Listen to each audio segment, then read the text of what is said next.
Hey, Sarah Ann. Hey, Pat. Hello, Mayor.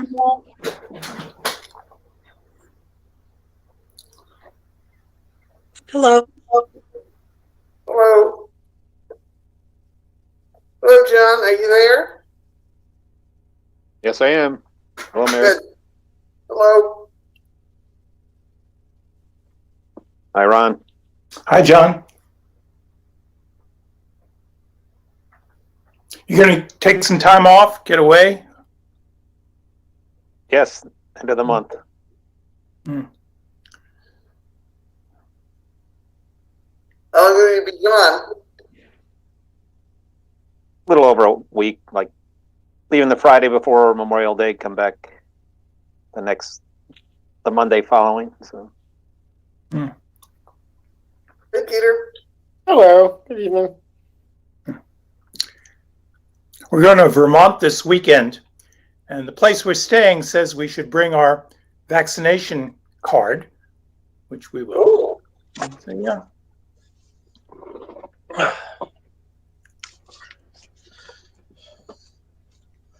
that's interesting. I haven't heard that any place was actually doing that, but it makes a lot of sense to me.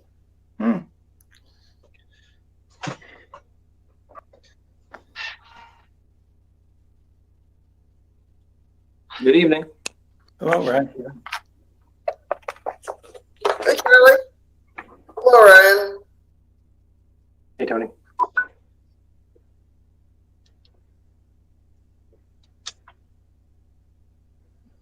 Hey, Ryan, keep your heads up. I know you're going to present something to us we haven't seen.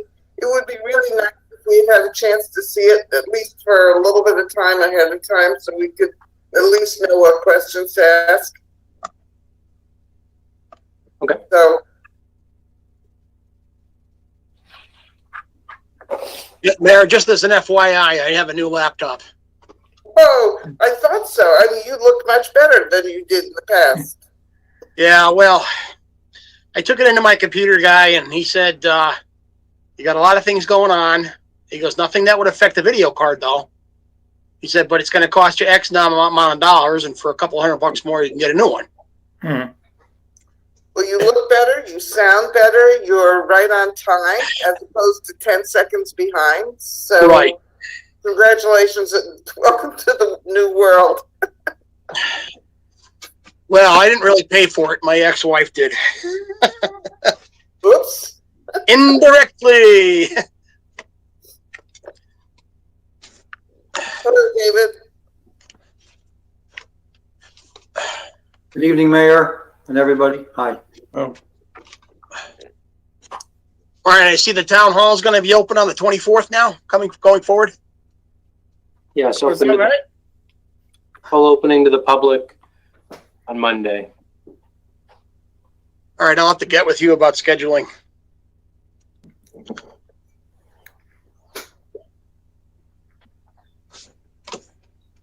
Where is it?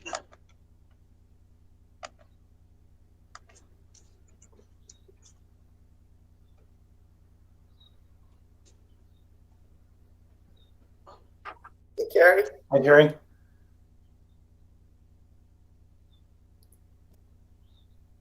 Well, welcome, Chief Mitchell. I think this is your first working meeting with the town council, so we're glad to have you. Yes, thank you, and good evening, everyone.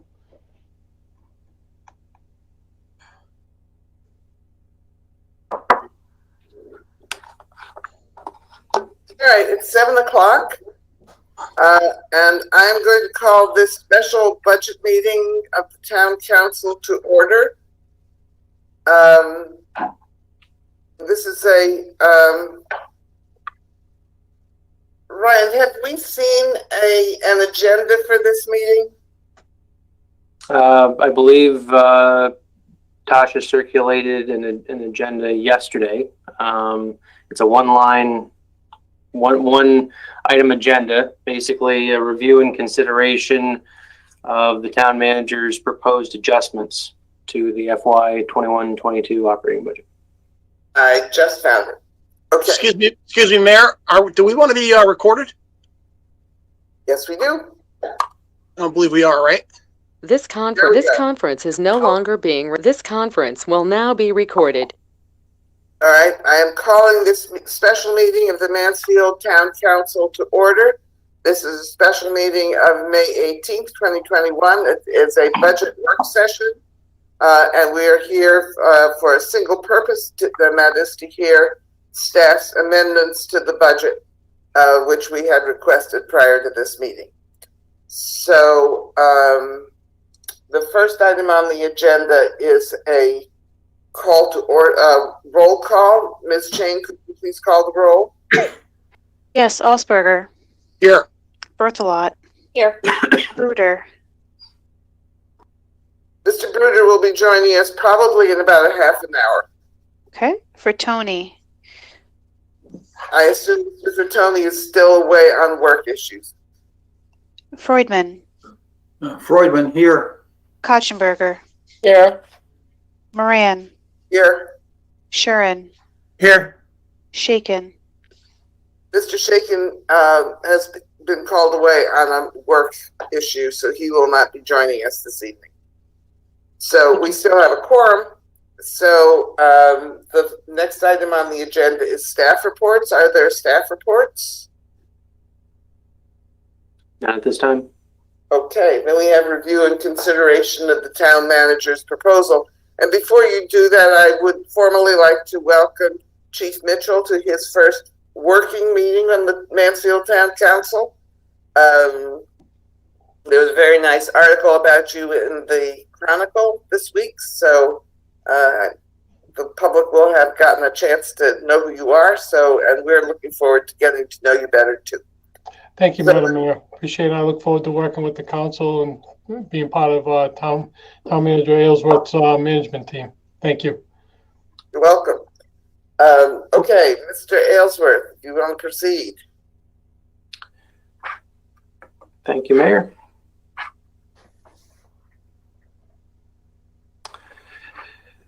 All right. So you already alluded to this, Madam Mayor, but just to set the right context again, what we're going over tonight are recommended adjustments that I'm offering based on the feedback that the council provided over the last half dozen or so budget workshops that took place during the month of April. And I think there weren't necessarily a lot of adjustments to be made to achieve the objectives as I heard the council laying them out. But we want to make sure that we go over things tonight so that if any additional work is needed, it can be done prior to next Monday's budget adoption meeting that you all will be partaking in. And my fingers are crossed that this is pretty close. So upcoming meetings, just to note, this is really for the public's benefit, but June 8th is the date that the council selected to hold the second public information session. For those that are tiring of hearing my presentations, they will hear from Council Member Kotchenberger, I believe, on that date, so some variety. And then June 15th, a week from that Tuesday, will be our annual town meeting starting at 6 p.m. Planned for the E.O. Smith High School football field. The council's goals at the beginning of the budget process, largely remain the same today. There have been a couple additional objectives that I have added based on the feedback that the council provided last month. One of the objectives that came through loud and clear in recent meetings is the council's desire to maintain the same mill rate in FY 21-22 that the town has had the last 2 fiscal years. So in our case, that's a mill rate of 31.38 per 100,000 in assessed value. And that I believe And that can't be correct. For 100,000? Oh, sorry, per thousand. Sorry, that is a typo. Sorry, per thousand. Otherwise, my taxes would really significantly drop. Yes, that's per thousand. So I wish I could cut it that much. I'd probably have a really good legacy if I was able to move the decimal point over a couple points. But good catch, Madam Mayor. I see you're reading intently, so thank you. Yes, 31.38 per $1,000 in assessed value. This was in large part out of a recognition that the town does stand to receive, as other municipalities across the country are, aid from the American Rescue Plan Act that was recently signed into law, and a recognition that because we're still coming out of COVID and we want to be mindful of the economic impacts, the lingering economic impacts of COVID, want to do everything that we can to maintain a level tax burden on our residents. We want to maintain our current high quality of programs and services, maintain pay-as-you-go capital plan, hopefully continue to grow our fund balance, which is already in a very healthy position, and achieve additional efficiencies in the form of cost savings and improved public access to a wide range of services through digital means, just to make it more efficient for the end user. But again, being mindful of the ongoing economic impacts of the pandemic, even if the light is at the end of the proverbial tunnel. So this is a quick summary of the budget proposal that I provided on April 5th, my initial proposed budget to the council. Combined general fund budget of roughly $56.8 million, with a breakdown between the town of Mansfield Public Schools and Region 19's contribution as shown. The budget recommendations you're hearing tonight reflect the following adjustments. Adjustments in 3 areas on the expenditure side of the budget. The first of which is an increase of $1,800 to the Eastern Highland Health District's allocation. The budget proposal that I presented on April 5th, there was basically an error in that had the contribution or allocation to the health district being level funded. I believe at the next meeting I pointed that error out, and so we've reinstated the full request from the health district, which is $1,800 more than the contribution in FY21. Also, in recent weeks, I noted that I'm not really sure, quite honestly, how it happened, but a similar sort of result for our area agency funding. My understanding was that the amount requested or reflected in my proposed budget was 100% consistent with the amount that had been requested from the Human Services Advisory Committee. That was not quite the case. The Human Services Advisory Committee, although largely recommending level funding for the area agencies that we support, did request an overall $1,500 increase, and that $1,500 is reflected in added contributions to 2 organizations, $500 for perception programs and $1,000 for SERAC. And then this budget also reflects an adjustment of $100,000, a decrease of $100,000 in the capital projects fund, and I'll explain in a little bit exactly how that is being achieved. It also reflects an increase, a projected budget increase of $800,000 in our pilot payments that come from state-owned tax-exempt property. We've talked a bit in recent weeks and months about the budget, proposed budget that's been advanced out of the legislature's Joint Appropriations Committee. That budget, if it were enacted as approved by the Appropriations Committee, would reflect a roughly $4.7 million increase in the funding the town receives in the form of pilot.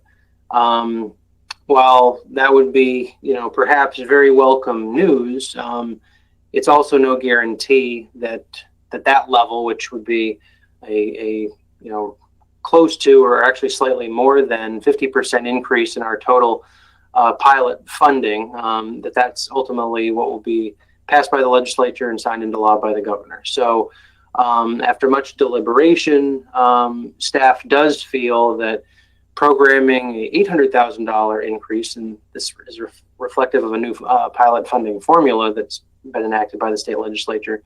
That while that is, of course, a sizable increase in our appropriation for pilot, it's a more conservative approach to take with respect to a percentage of the overall amount requested by the Appropriations Committee.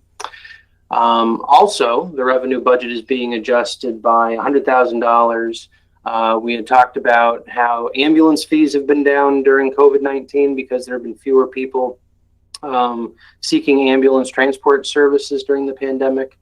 And we intend to use $100,000 of our rescue plan dollars to basically reinstate what would have been our ambulance revenue in a quote more typical year. So that's basically to replace lost ambulance revenue. And then $170,000 adjustment in the capital budget, the capital plan. I know I informed the council of the good news that our small cities CDBG grant fund for funding for the new aerial pumper apparatus, the $170,000 quote shortfall that we were anticipating, that is no more, as the state is in position to reallocate grant funds to fully fund our request of $900,000, which means we don't have to take an additional $170,000 out of our CIP or capital non-recurring fund to fund the apparatus. And based on the strong feedback that the council offered in support of additional funding for road resurfacing and drainage projects for DPW, I'm proposing that $170,000, instead of just reducing our capital expenditure this year by that amount, that actually be reprogrammed on road projects. So it's not a net gain, but it does allow us to reprogram money for a higher and better use if you look at it that way. So this is an overview. I showed you a slide a couple moments ago, my original proposed budget from April 5th. So this is the slate of new tallies, if you will, based on these adjustments I just went over. It's a roughly $900,000 reduction in the general fund budget when it's all sum totaled.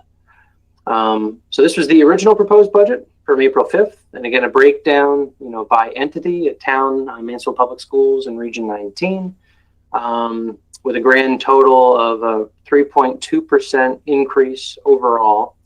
And this reflects those adjustments, which would translate into a 3% adjustment overall. So a 0.2% reduction in year-over-year increase. 3.2 becomes 3%. I'm going to go through this relatively quickly because I know, we had this discussion before, and this is really for the public's benefit. So just to recap, these are where the town's revenue comes from. Obviously, the biggest pieces of that are taxes and state aid, but these are our sources of revenue. This is a summary or basic reflection of that revenue by type.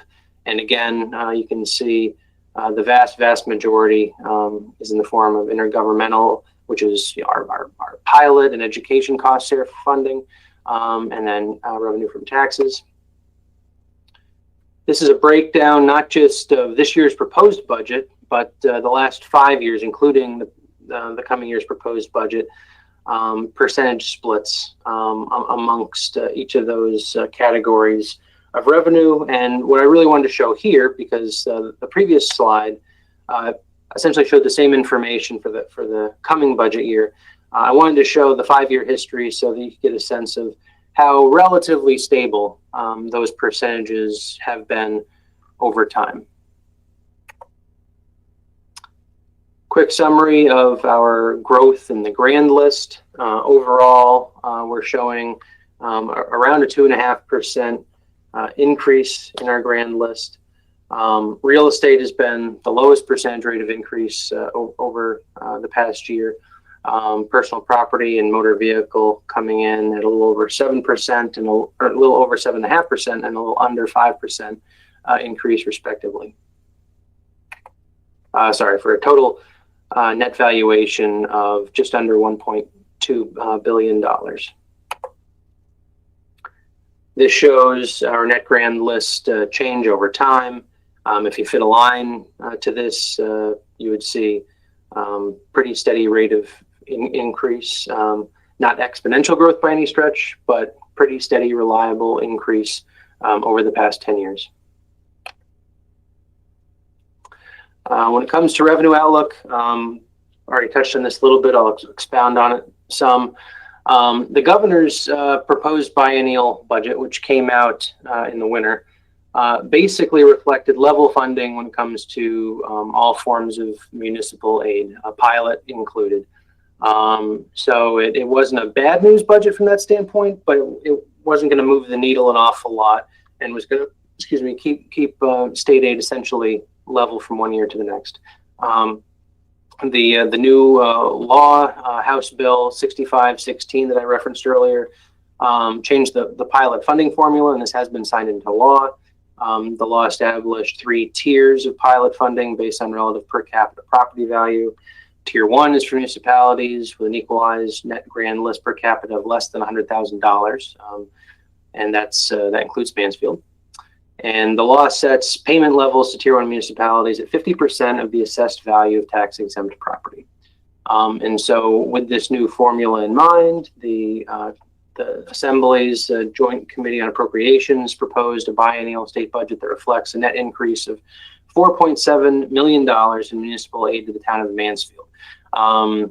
Basically, the increase, it was an increase of, or a shift from roughly 8.2 million to about 12.9 or 13 million dollars. So a pretty substantial proposed increase in the legislature's appropriation committee budget. And as I said before, based on our internal deliberations and relative, risk aversion, if you will, more conservative approach, the budget that's being represented tonight reflects a projected increase in municipal aid of about $800,000, thinking that what the governor ultimately signs into law will be likely less than the full 4.7 million being proposed. This is just a visual representation of what I was describing earlier. The yellow bars show what our actual pilot payments have been over the last few years. You can see a market drop off from 2017 to 2018, and then an increase from 18 to 19, and it has been level the last 3 years. 19, 20, and 21, we've received the exact same payment from pilot. And the final set of bars, the last 2 bars there nestled together for 2022, the blue bar shows what the Appropriations Committee has recommended, and the green bar reflects what we staff are recommending we input in terms of a revenue assumption for 2022. A few words on the rescue plan. Again, a lot of this we've already discussed. More information is definitely available now than there was a month ago. An interim federal rule has been published, and a lot of additional detail included in that. But as is often the case, the rule really probably generated more questions than it generated answers. We still believe that the town of Mansfield's allocation is going to be roughly $7.5 million based on all the information we've been receiving. That would be in the form of $2.5 million that's, quote, direct to our municipality based on our census population, and then roughly another $5 million because Connecticut doesn't have, has counties, but does not have county government. The monies that were included in the rescue plan for payments to county governments, those are being divided up on a prorated basis to all the municipalities in that county. So if you take Tolland County's total funding of about $29 million, on a percentage basis, we would expect to get roughly $5 million of that. And of course, there's new census data that has just come out, so these numbers are moving a little bit as a result of that. But the sum total of the 2.5 and 5 million is roughly 7.5 million. Again, eligible uses that we've talked about before. We can use this to plug revenue holes associated with the impacts of COVID-19, using the FY 18-19 budget as the, quote, baseline. by which we're demonstrating drop off in revenue. We can use the funds to cover added expenditures that we incurred or mitigate economic harm associated with the pandemic.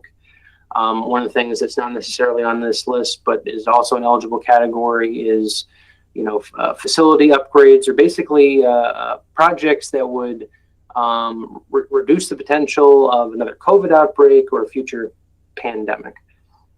Transferring funds to private nonprofit groups. That's been something the council, I know, has expressed an interest in, basically going above and beyond what's included in our annual operating budget in terms of area agency grants. So that's something I know the council will likely be interested in discussing more in the future. And also making investments in water, sewer, and broadband infrastructure through what the bill calls a state-administered program. And that's still open for interpretation. It's still not clear that the money included in the act, specifically to fund water, sewer, and broadband infrastructure projects, it's not clear that that's limited to the allocations going to municipalities. And so what I mean by that is it's possible that we could reserve our $7.5 million for other projects. If we were interested in water, sewer, and broadband infrastructure projects, there's continued discussion or expectation perhaps that there will be a competitive grant program funded with these rescue plan dollars that municipalities could apply for. So that's something for us to consider. Definitely need to emphasize, as I've said before, though, our allocation of rescue plan funds cannot be used to lower the mill rate or grow our unassigned fund balance. We can't just take the money and stick it in the bank without basically demonstrating an eligible need or justification for it. So the $56.7 million overall general fund budget that I described before, this is a breakdown of where that money goes, showing basically everything in the upper left of the pie chart are all the municipal slivers, and then the blue wedge, the 42%, shows Mansfield Public Schools budget, and then the 20% wedge, the yellow piece of the pie, is our annual allocation to Region 19 school. This is a updated graphic of the capital projects and investments that were proposed. Again, the total amount has not changed. It still stands at $3.73 million. What has changed is the percentage that would be going under this proposed adjusted budget to DPW. DPW, oops, I'll back up, is now roughly $1.91 million, with the additional $170,000 being proposed for additional road work. And so that increased DPW's percentage from about 46 or 47% to 51%, and substantially reduced the amount going to public safety. Original breakdown of where the sources of funding for capital were coming from. $2.38 million was proposed to be raised in taxes as part of the general fund's contribution. We were projecting $300,000 in ambulance user fees, again thinking that the drop off in ambulance user fees that we've seen this budget year, that we would likely we might expect to see a similarly suppressed revenue total next year. And then the Pequot Mohegan grant funds, which have been pretty level in recent years. And this is the split between transfer to capital and what would go to downtown stores infrastructure. So this is the adjusted slide. Not you might not have noticed the transition there, but this is the original. And so all that's changed is $100,000 is migrated from the general fund contribution to ambulance user fees. Again, our belief being that we can use a small piece of our rescue plan dollars to backfill suppressed ambulance revenues. And so we can use a very small amount of the anticipated rescue plan funds to bump up our ambulance user fees, and can subsequently then shave off the corresponding $100,000 in the amount that would be raised in taxes as part of the general fund contribution. This is a reflection of the various sources of funding for our capital projects, the lion's share, vast majority, coming from the capital non-recurring fund, but about 5 other funds making contributions as well. This is the original breakdown of funding by department or functional area. And as I said, the only changes are in public works and public safety. So you can see here, DPW was at just under 47%, public safety at just over 7%. And when $170,000 migrates from public safety to public works, you get this adjusted amount. The total expenditure, however, does not change, still stands at roughly $3.73 million. As we start to close out here, this was the slide that you all saw in my April 5th presentation. This was the original projected change in the mill rate. Again, without factoring in any use of rescue plan dollars or any rosier projections for pilot funding. It was a just over 2.5% projected increase, an increase of 0.79 mils, raising the mill rate from 31.38 to 32.17. And then based on feedback from the town council and making the adjustments that I've laid out here in this proposed series of adjustments, the projected mill rate stays level at 31.38, no percentage increase whatsoever. And the median home assessed at $158,200. Assessed value, of course, being 70% of estimated market value. So fair market value, average home in Mansfield stands at around $226,000. That assessed value, the tax burden would stay essentially the same, or would stay the same at just under $5,000 for the year. And this is a percentage breakdown of, for that hypothetical homeowner with a home that's valued at exactly the median assessed value, $158,200. This is where each of their 4,964 tax dollars would go in accordance with this proposed budget. Comparative mill rates. Again, our mill rate being level, 31.38.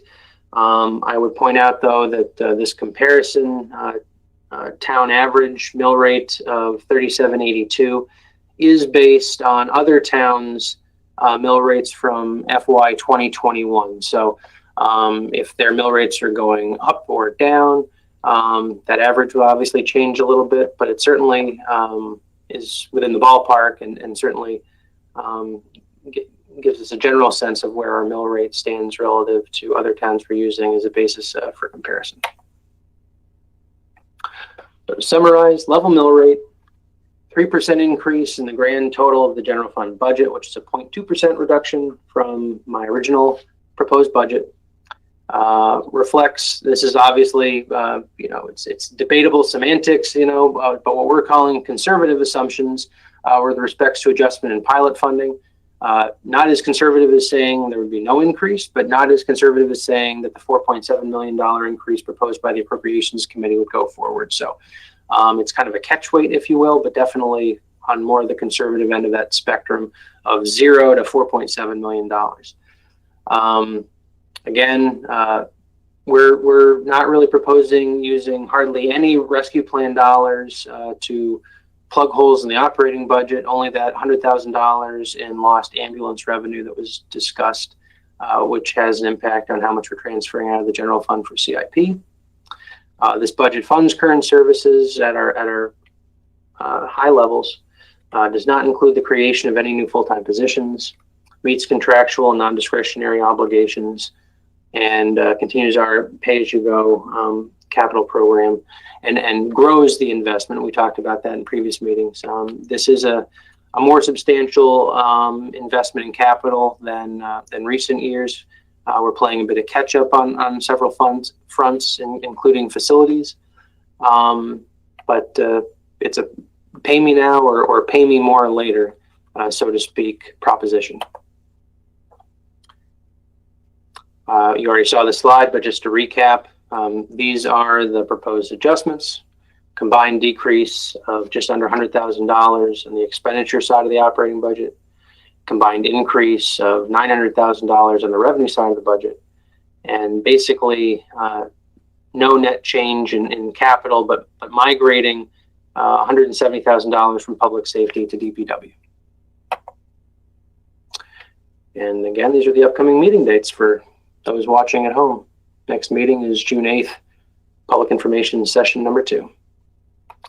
And that concludes the presentation. So, discussion. Thank you, Ryan. Very comprehensive as usual. I have a question on the area agency funding. What is CIRAC? I will defer to, I think I saw that Pat's here, so perhaps Pat can speak to their organization and their charge. Yes, they are they've changed because they reorganized at the state level, and it's a regional area prevention councils. They basically do a number of things, including training on prevention. They manage funding, which we actually receive some funding for our local prevention council that funds a number of our programs and youth services. They provide technical support, training, and get information out about prevention initiatives. So they're basically our local RAC. Okay, and just out of curiosity, what are they preventing? High-risk behaviors, including drug and alcohol, underage drinking, suicide prevention, gambling prevention, as gambling is an addiction. Okay, so primarily various kinds of addiction and mental health issues? Absolutely. Adult and children? Yes. Okay, thank you. Anybody else have any questions for Ryan or others? Mr. Freudman, go ahead. Yeah, thank you, Ryan. Is the I didn't quite catch what you said at the beginning of your presentation. Is fund balance, are you going to be adding to fund balance, or is it staying level? Level in the sense that this budget does not, much the same way as my original budget proposal did not include a budgeted appropriation to fund balance. So any increase in fund balance, which definitely can still happen, would be a reflection of actual expenditures coming in at under budgeted expenditures, or actual revenues coming in above budgeted revenues, or a combination of those two. So we are not raising funds with the express goal of increasing fund balance. Any increases in fund balance would be happening organically, so to speak, as a result of fiscally conservative spending or revenues outpacing actual revenues outpacing budgeted revenues. Okay, but the budget's going up, so that means that fund balance is declining as a percentage of our budget. All right. So what is that going to leave us at? About 12% of budget? No, I believe it's still. Let me see here. Bear with me. I think it was about 14.4. Yeah, it is 14 and change. I was going to try to retrieve the exact number. So this has not been updated, I should point out, to reflect. So the percentages move a little bit when the overall budget changes. So it was at 14.4. It still would probably be at 14.4. It might be at 14.5 or something. But it's essentially the percentage remains at a quite healthy level. I know the council's goal is to get to 15%. And it doesn't really erode that, it just holds steady. All right. Mr. Sharon. Just want to make sure I understand. The requirement on the federal funds, whatever we do get, will be that it supplement, not supplant, anything that we would be doing as a town, as a council. Yeah, generally what you're saying, the answer is yes. There are some nuances here. I guess I wouldn't want to be too kind of fast and loose with. Yeah, that there's a little bit to unpack there, I guess. Yeah, okay. Just my other little question, in everybody's best judgment, a little tick in the fund balance would probably not have much impact on our ability to go out into the bond market, I assume. Big significant increase would have an impact. So if we go 14.2 to 14.1 or 14.3, that's not going to matter much. Is that correct? I would say that I defer to Charmaine. She may have a better sense of our bond rating or impact on our bond rating, I guess, based, in a sort of order of magnitude sense. I would agree with your assessment. If you're talking about several percentage points up or down, that would have a much more significant role than, fractions of a percent. Yeah. Okay. Does the state's improved bond rating have any impact on our bond rating? It did the last time they reviewed us. I saw Charmaine come off mute, so I want to give her a chance to talk. Good evening. Yes, Madam Mayor, it did have an impact on, I think you're referencing back in 2017, 17, 18. It did have an impact based off of how much of our revenue is generated through state aid. So it does. But to the prior comment or question regarding the slight downtick, again, in the fund balance, as far as the percentage is concerned, the expectation is that we will be, bringing on debt, so to speak, debt issuance for the elementary school, some other projects. So that should all take place based off of our current rating, because it's going to be happening in the short term. So if all things go according to plan, based off of these adjustments that Ryan has brought forth, we should still be in a good place. Even if it does tick down, we would have already started the debt issuance underwriting process, if you will. And I don't anticipate us taking on large debt beyond the elementary school projects that are going on right now. Okay, Mr. Katzenberger? Oh, thank you. So a couple of questions, just to follow up on that last one, Ryan, Charmaine. What is the recommendation on the revised budget for the capital fund? I didn't, a minor reduction or holding, I thought it's hold the same.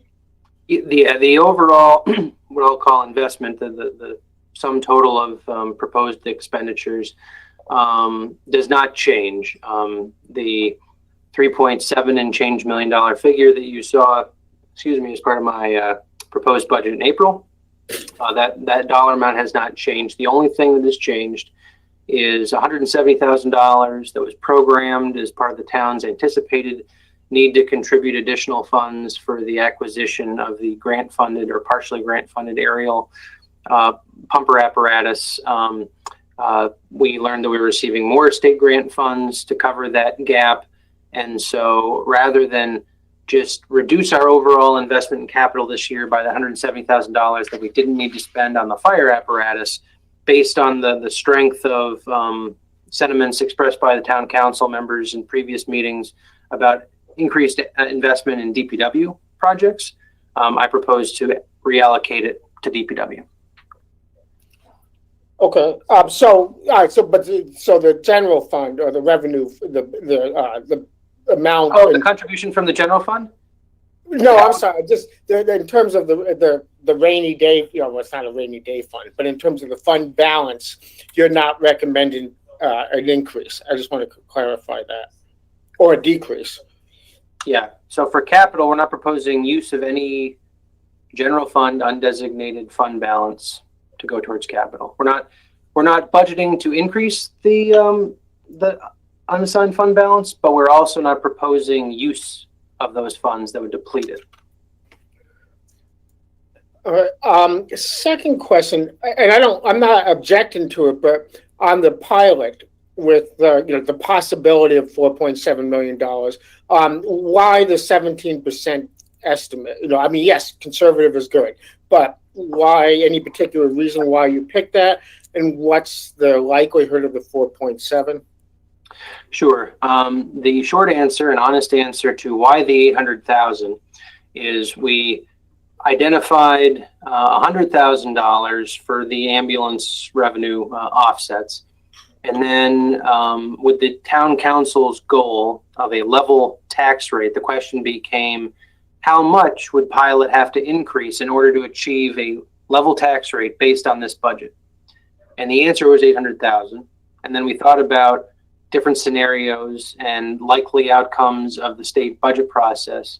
And 800,000 seemed, again, on the spectrum to be a conservative assumption based on the amount of political support that seems to be being expressed right now for funding these changes in Pilot. So that's the basic math. Charmaine can correct me if I'm wrong, but I think that's an accurate reflection of how we got to where we are. And I asked Ben if he had any idea of whether the negotiations on this had begun, and he said he didn't think they had. We know that a budget came out of both appropriations and finance, which would have supported the full amount. We also know the governor said that it was based on tax increases that he would not agree to. So there obviously have to be substantial negotiations over the next 3 or 4 weeks to get this resolved before the close of session. Madam Mayor, I did see Charmaine come off mute. I don't know if she had anything she wanted to add. No, I just simply answered your question that was an accurate account. $800,000 is something that we could come back from should it not manifest. 4.7 million is not really something that we would be able to support, because should you all decide that the respective expenditures that have been laid out are, the expenditures that you feel are appropriate and right for the town, we would have to dip into fund balance to make up the difference should that 4.7, had we budgeted for it, not come to fruition.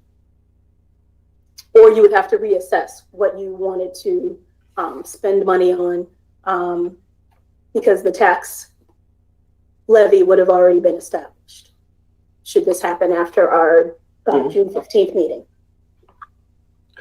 I actually want to add that I meant to make mention of it on an earlier slide and didn't get back to it. So before I missed an opportunity, the question was raised or suggestion was made. I think, Madam Mayor, you may have actually been the one to raise it, and staff, subsequently looked into it. The idea of using rescue plan dollars to mitigate the COVID surcharge, if you will, the amount of the increase in premiums directly attributable to COVID, and I'll let Charmaine speak to this in more detail if she'd like. But basically, in summary, as I understand it, because we are a self-insured entity, we're not a fully insured entity. For all intents and purposes, any impacts on our premiums that we're experiencing would not be considered incurred and therefore recoverable until next year. So recoverable next year. Yeah, so it would be, we believe, it would be eligible expense in all likelihood next year. But right now, it's basically conjecture. It's not a real. We haven't really incurred it yet. So, Charmaine, did I summarize that? That would be the Cliff Notes version, yes. Okay. All right. So suppose we decided to do massive upgrades in our ability to do virtual meetings of all kinds in various parts of the town hall and maybe some of our adjacent buildings could, as a result of the pandemic, and in the event we had a similar situation in the future, and also because we are learning that some virtual stuff is a good idea, would that be covered by ARP money? I believe so. Obviously, devil's always in details, but broadly speaking, that sort of investment and the reason for that investment in IT upgrades specifically to basically, make us more nimble, more adaptable to a future pandemic or a need for remote work. That would seem to be an eligible expense. I won't go over these in detail, but just to show, we have an ever-growing list of ideas, different stages of vetting, if you will, different potential uses of the rescue plan funds, and so. Once we get a pretty comprehensive list, obviously prioritization will be in order, because I say this somewhat tongue in cheek, but and we haven't assigned dollar figures to each of those projects yet, but real rough back of the envelope calculations, I think we probably could spend our rescue plan dollars 4 or 5 times over based on what's on that list. So. Okay, well, we're not going to do that. Mr. Katzenberger. Thank you. So just again to clarify, so on the ARPA funds, the 7.5 million, we're not at this point. We are not putting any of that into this budget. Only $100,000 relative to ambulance user fee. That's right. Thank you. Yep. Okay. How about covering the lost money at the community center? That is not part of the general fund budget, because that's its own special revenue fund Right. or revolving fund, and so it's not part of the 56 million and change here, but certainly is high on our priority list. It's just not reflected in these budget numbers that you're seeing. Yeah, that's something we have to remember, that there are special funds. Solid Waste Fund, Parks and Recreation Fund, Sewer Fund. Water, sewer, and yeah. Yeah, so there are others. And the savings in public safety comes from what? The grant. Okay, only the grant. It isn't, that savings isn't a reflection of our change in overtime costs or fringe benefit costs. That's just in the budget from last year, same as last year. Am I right? Yeah. So the only adjustment that I was referencing in public safety was just in the capital side of the budget, shifting that $170,000 out, because our grant is going to cover closer to 100% of the total project cost or acquisition. Okay. Any other questions for Mr. Aylesworth? All right, will you make sure that we get copies of, email us this presentation? So Absolutely. And happy to circulate it in advance of the meetings in the future. I guess I was following what I thought I understood to be the past precedent, but I'm happy to share these materials at least same day with the council. yeah, it always helps because we know how to ask questions better. Is any more questions on the budget? The next item on the agenda is public comment. Mr. Aylesworth, do we have anybody who wishes to make public comment? I don't believe so, Madam Mayor.